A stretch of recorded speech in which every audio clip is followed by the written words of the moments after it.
There is something you carry that others can feel the moment you enter a room. Not a glow of light, but a shadowed scar, invisible to the eye yet heavy on the soul. A mark that makes you different, set apart, never quite belonging. Nietzsche believed only shadow walkers possessed this unseen signature, those who have stared into the abyss and returned, changed forever. You've felt it, haven't you?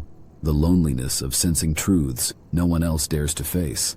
The quiet pain of seeing deeper while the world calls you too much or too dark. This mark is both your curse and your potential. It isolates you, but it also points to a hidden power Nietzsche called forbidden insight.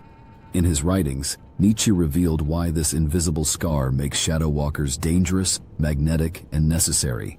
Because he discovered that those who bear it are not just survivors of suffering, they are potential creators of new values. And here lies the most unsettling truth. Without understanding this mark, it will consume you. But with awareness, it can transform you into something far beyond ordinary human life. Stay with me until the end, and you'll discover 3 things Nietzsche left hidden in his philosophy. Why your suffering has carved this unseen mark into you, how this mark can destroy or transform you, and the secret path to turning your deepest wounds into your greatest source of strength. Once you see this, you'll never view your darkness or yourself the same way again.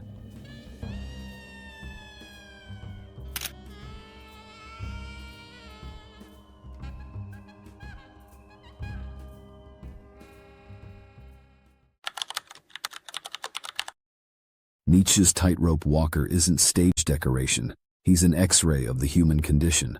In Thus Spoke Zarathustra, a performer steps onto a rope stretched between 2 towers. Below him, a crowd jeers and gawks. Above him, nothing but open sky. That image is cruelly precise. To become anything more than yesterday's self, you must accept exposure, public, precarious, uninsurable. Why does this matter to you? Because the rope is every decision that can't be outsourced, leaving the safe job with the dead soul, telling the truth that will cost you a circle of friends, ending the relationship that protects you from growth. On the ground, you are comfortable and already finished. On the rope, you are terrified and still becoming. The unseen mark begins here, the micro scars of deliberate risk that most people never take. Nietzsche makes the scene uglier. A buffoon darts across the rope and vaults over the performer. The walker falls. Translation: when you climb, the world will test you with mockery, accidents, and bad faith, not because you're wrong, but because your movement exposes their inertia. Shadow walkers live with this hostility as constant weather. That pressure etches the mark deeper, the way repeated stress turns wood into darkened grain. Zarathustra kneels by the dying performer and refuses to lie. There is no cosmic safety net, no external judge to reward or punish you. There is only the truth of whether you walked. That is Nietzsche's verdict. Dignity is not an afterlife prize. It is the integrity of a risk honestly taken. Here is the unforgiving logic. The crowd's approval buys you nothing on the rope, and their scorn cannot knock you off it. What keeps you moving is the discipline to trade certainty for altitude, comfort for meaning. Walk long enough, and the mark becomes visible in everything. Your posture, your choices, your refusal to live a life designed by fear. That is the edge, and the edge is the point. For Nietzsche, the abyss is not just a void, it is a mirror that reflects back the truths you most want to escape. When you gaze long into an abyss, the abyss also gazes into you. This isn't poetry, it's a psychological verdict. The longer you face emptiness, the more it shows you what you've been hiding, your borrowed values, your cowardice, your secret rage. You've met this mirror before. At 3 a.m., when the room is so quiet, it feels like oxygen has been pulled from the air. After the breakup, when all excuses crumble into silence. In the first week after quitting a stable job, when your schedule is blank and your identity no longer has a title. In the hospital corridor, where each footstep feels like a countdown. The abyss is this moment of reflection, when the mask refuses to stay on your face. The contrast with Jung is revealing. For Jung, the shadow is the disowned part of your personal unconscious, the drives you repress and must reintegrate. Nietzsche's abyss, however, is not just personal, it is existential. It exposes not only the fractures in you, but the bankruptcy of entire systems of meaning. Jung asks, have you reconciled with what you deny in yourself? Nietzsche asks, even the morals you hold sacred, do they truly belong to you, or are they rented from the herd? And here lies the brutal choice. Before the abyss, you either numb yourself, Scroll, drink, distract, sedate, or you look straight in. You name the illusion, sever the dead values, and accept the loss in exchange for sight. The unseen mark of the shadow walker is carved precisely here, in the courage to stare long enough until form separates from shadow, until I is no longer a borrowed script, but the one who writes it. You must be ready to burn yourself in your own flame. How could you become new if you had not first become ashes? Nietzsche isn't glorifying pain, he's specifying a method. The flame is the heat of uncompromising honesty directed inward. The burning is symbolic, the deliberate incineration of identities, comforts, and secondhand values that keep you small. Ashes is the interval after collapse, when the old story is gone and the new one hasn't formed. That interval terrifies most people, which is why most never change. What does this look like in real life? You stop performing the job title that props up your worth and accept the empty calendar that exposes who you are without applause. You end the relationship that keeps you numb and withstand the quiet evenings when the phone stays dark. You quit the habit that manages anxiety, nicotine, porn, constant scrolling, and sit through the raw, unfiltered signals your nervous system has been outsourcing. These are not stunts, they are controlled burns. In forestry, a prescribed fire removes dead underbrush so the forest can breathe. Nietzsche's fire removes cognitive underbrush, excuses, borrowed loyalties, costume virtues, so desire and discipline can find oxygen. Jung would call this conscious suffering, feeling the wound until it yields meaning. Nietzsche goes a step further, creative destruction, not merely integrating the past, but dismantling what no longer deserves to live in you. How do you know the burn was real? Your reflexes change, you tell the truth faster, your boundaries arrive without drama, you choose friction over flattery because you now track trajectory instead of comfort. The world may call this harsh, Nietzsche calls it becoming. Ashes are not evidence of failure, they are proof you stopped negotiating with fear. Here is the non-negotiable logic, no ashes, no newness. If you won't light the match, life will do it for you, badly. Shadow walkers choose the fire, stand in it, and come out carrying the mark that only the flame can write.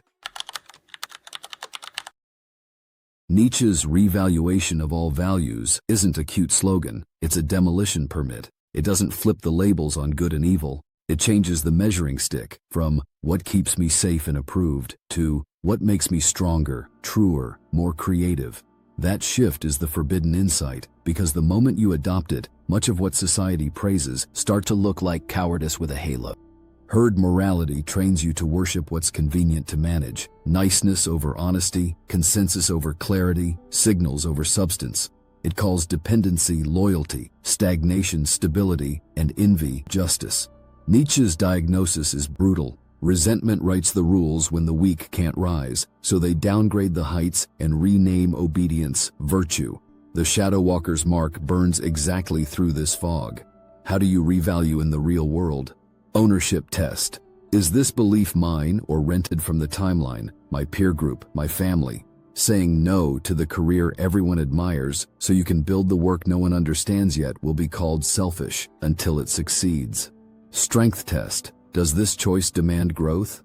Ending doom scrolling to write 500 words nightly looks trivial. It is civil war with your own inertia. Creation test. Does this produce or merely perform? Moral grandstanding online feels righteous. Teaching a younger man the craft you bled for is righteous. Revaluation is not a license for cruelty. It's a higher ethic. Trade comfort for capability, status for substance, approval for integrity. You will be misnamed, arrogant, dangerous, because your independence exposes borrowed convictions. Good. Friction is the receipt that you're no longer paying tithes to the herd. Here is the hard clarity. If your values never cost you anything, they aren't values, they're fashion. When you revalue, the abyss stops being a pit and becomes a quarry. You cut blocks of meaning from it and build. That's the forbidden insight. You are not here to recite a script you didn't write. You're here to author one and accept the blood price of authorship. The Übermensch is not a cape or a crown, it's a trajectory. Nietzsche's phrase doesn't point to a superior caste, but to a human who has stopped living on borrowed software. The Übermensch is the end of imitation, the person who authors values, not merely inherits them, who treats life not as a problem to endure, but as material to shape. Become who you are sounds paradoxical until you see its edge. You are not a treasure to be excavated, you are a sculpture to be carved.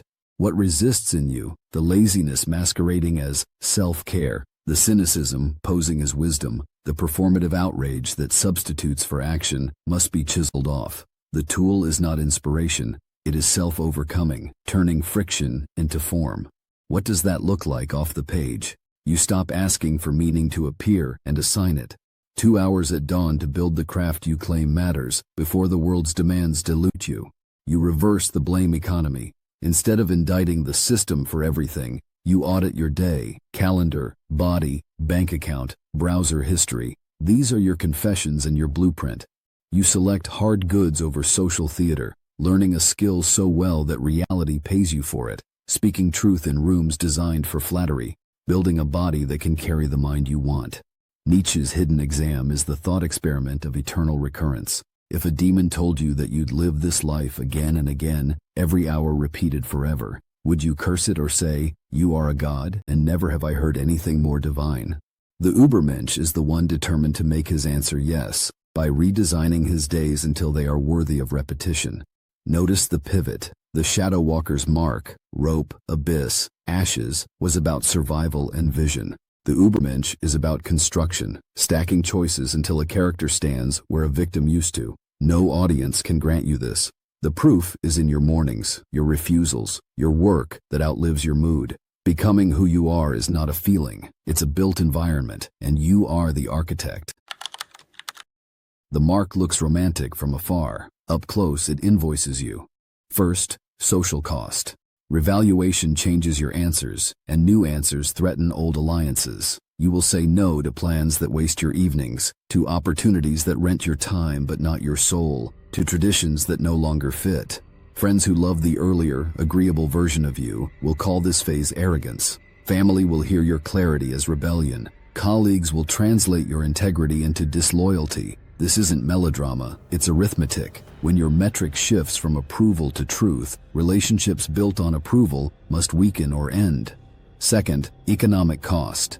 Becoming who you are rarely pays retail on day one. There are months when the bank account is a mirror, not a cushion. You'll turn down easy money that steals your mornings. You'll build assets, skill, craft, audience, health that compound slowly and look foolish to people who only count likes or salaries. Nietzsche's point is cruel but clean. If it never costs you, it never changes you. Third, psychological cost. The abyss doesn't stop gazing because you found a purpose. It returns at 3 a.m., asking for receipts. Solitude expands. The crowd's noise fades, but so does its comfort. You'll experience meaning whiplash, days of fierce direction followed by hours where everything looks absurd. The temptation isn't failure, it's numbing, to mute the edge you fought to earn. This is where most abandon the rope, not from a fall, but from the anesthetic of almost good enough. Fourth, narrative cost. You lose excuses. When you choose authorship, blame becomes expensive. Calendar, diet, depth of work, these indict or vindicate you daily. That's the tax of sovereignty. You can't be both the protagonist and the victim in the same scene. What do you get in exchange? Signal, not applause, orientation. The crowd's opinion stops being weather and becomes background. Your mornings become architecture, not recovery. The mark isolates, yes, but it also calibrates. You start recognizing who is repelled by your boundary and who is drawn to your honesty. The higher you soar, the smaller you will look to those who cannot fly. Let that be evidence, not discouragement. The price is steep, the alternative is cheaper, and it owns you. Here is the razor's edge. The very exposure that gives the shadow walker superior sight can also infect him. Nietzsche warns that long gazing into the abyss risks a metamorphosis you didn't intend. Jung warns that unowned shadow will swallow the unconscious self. Different vocabularies, same hazard. Depth without discipline breeds distortion. You've seen both outcomes. The founder who stares into market chaos, reads truths others miss, then slowly hardens into a tyrant for the mission. The man who does shadow work feels everything and becomes a professional martyr. Boundaries dissolved, resentments weaponized. One becomes the monster he fought, the other is eaten by the darkness he tried to heal. Insight without integration is just a brighter path to ruin. How do you know you're crossing the line? 3 tells. Contempt creep. Your clarity turns into practiced disdain for the herd, and cruelty begins to feel like courage. Grand narrative. You frame every compromise as betrayal, every disagreement as decadence. The story makes you bigger and everyone else smaller. Numbing drift. When the abyss gets loud, you sedate. Busyness, substances, digital noise. The mark stays, the man disappears. The counterforce is unglamorous. Awake containment. Rituals that keep vision tethered to virtue. Truth audits of your motives. Boundaries that protect your mornings. Work that serves reality more than ego. Relationships that can say no to you and still be safe. Not purity, but proportion. Power that keeps its leash in your own hand. This is the paradox you cannot bypass. The mark is double-edged. It grants X-ray sight and invites annihilation. Refuse it, and you go blind with the crowd. Grab it unconsciously, and it cuts you to ribbons. Carry it consciously, name the shadow, harness the fire, walk the rope, and the blade becomes a tool. Only then does the wound that set you apart become the instrument that sets you free. You've walked the rope, faced the abyss, burned into ashes, revalued your values, and begun the work of becoming. That is the shadow walker's arc. The unseen mark is not decoration, but a scar, evidence that you survived reality without anesthetic and chose authorship over imitation. It makes you magnetic because it signals depth, and vulnerable because depth exposes you. If you carry it consciously, the wound that once isolated you becomes the very tool that aligns your life with your highest aim. The mark proves you endured the void and didn't look away. It cuts both ways, dangerous if you numb it, creative if you harness it. Embracing it means building a life that earns repetition, values you write yourself, work that outlives your moods, mornings that move the needle forward.